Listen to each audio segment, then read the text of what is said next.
Welcome to our channel. Today we how to transfer balance to Chase Freedom Flex, complete guide step by step clearly. First, open your Chase mobile app or visit the Chase website. Log into your Chase account using your username and password. Navigate to the Accounts section on the dashboard. Select your Chase Freedom Flex card from the list of accounts. Look for the Transfer Balance option on the card details page. Click on that option to initiate the transfer process. Enter the amount you wish to transfer from your other credit card. Provide the details of the other credit card from which you're transferring the balance. This includes the card number, billing address, and the card's expiration date. Review the terms and conditions related to balance transfers.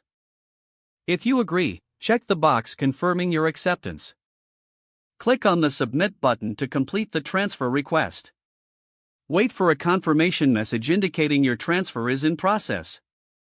You may also receive an email updating you on the status of your transfer.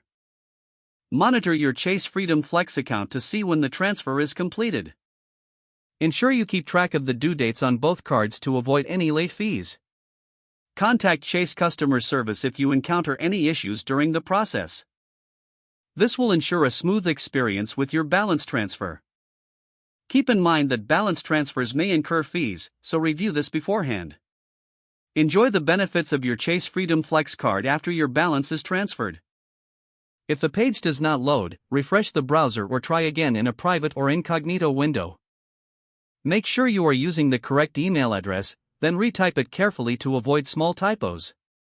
If your password is not accepted, use the reset option and create a new strong password you can remember. Check your spam folder for verification or security emails, then complete any requested confirmation steps. Enable two-factor authentication if available to improve account security and reduce. After signing in, review your profile details so your contact information and settings are accurate and current. If you see an error message, note it down and try again after restarting your device and internet connection. Log out when you finish, especially on shared devices, to keep your account and payment information secure. Don't forget to like this video and subscribe to our channel for more step-by-step tech guides.